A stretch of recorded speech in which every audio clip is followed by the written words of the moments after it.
Citra satelit sensor optik adalah topik utama modul keempat dari kuliah Remote Sensing untuk eksplorasi.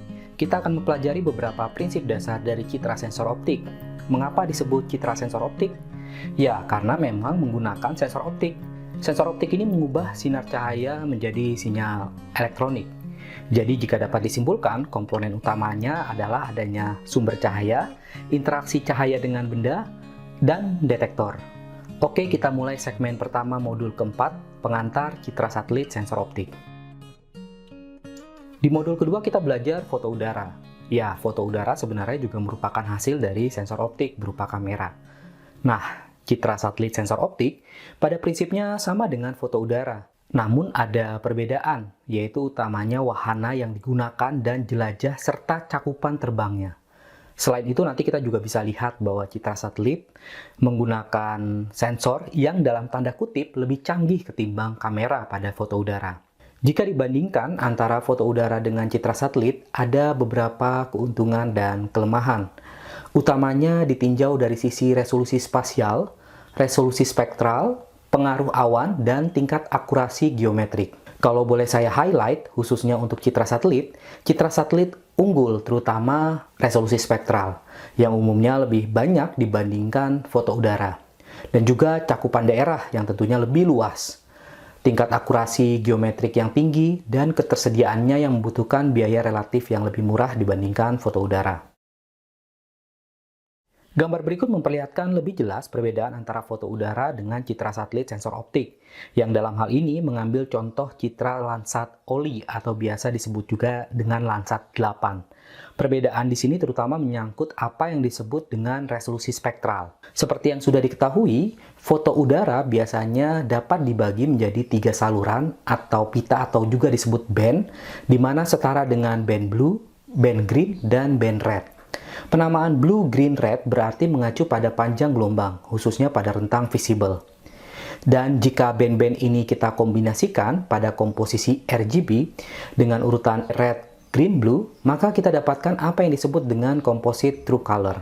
Hasil true color foto udara terlihat lebih jelas dikarenakan spasial resolusi yang lebih baik dibandingkan citra satelit. Pada gambar citra Landsat, setidaknya ada 6 band efektif pada rentang visible hingga shortwave infrared, yang mana penamaannya menurut citra Landsat dinamakan band 2 hingga band 7. Di sini terlihat bahwa resolusi spektral Landsat yang dapat mengcover rentang panjang gelombang visible near infrared, shortwave infrared, tentu jadi lebih unggul ketimbang foto udara.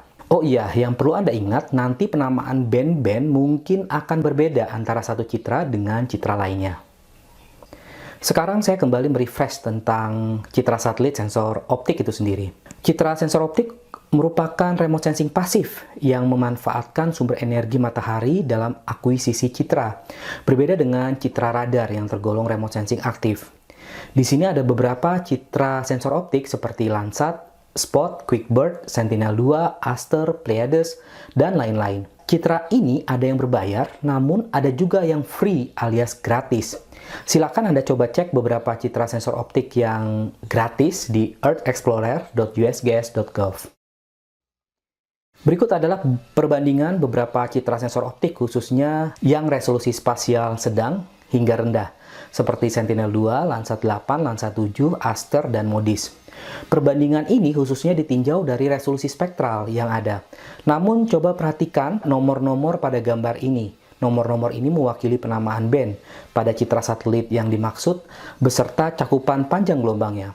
Semakin banyak band menandakan semakin baik resolusi spektralnya. Namun demikian tetap pula perhatikan resolusi spasial dari citra yang digunakan. Dalam satu citra yang sama, mungkin band-band ada yang memiliki resolusi spasial yang berbeda. Biasanya jika kita akan menganalisis keseluruhan band pada suatu citra, kita harus mengubah atau istilahnya meresampel ukurannya agar diperoleh ukuran spasial yang sama. Menutup segmen ini, saya ingin memperlihatkan bagaimana sistem penginderaan jauh sensor optik bekerja, yang sebenarnya sedikit banyak sudah Anda pelajari. Basis utama dari analisis penginderaan jauh sensor optik nantinya akan berdasarkan spektroskopi reflektansi.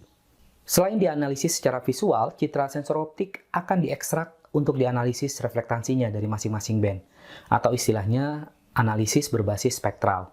Sedangkan sistemnya sendiri setidaknya ada beberapa unsur utama seperti sumber energi yang dalam hal ini matahari, gelombang elektromagnetik, objek, sensor, dan kondisi atmosfer.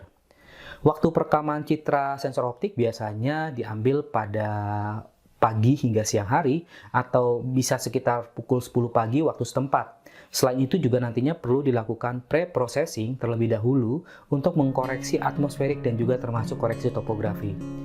Nanti di segmen lain kita akan mempelajari lebih detail mengenai pre-processing citra.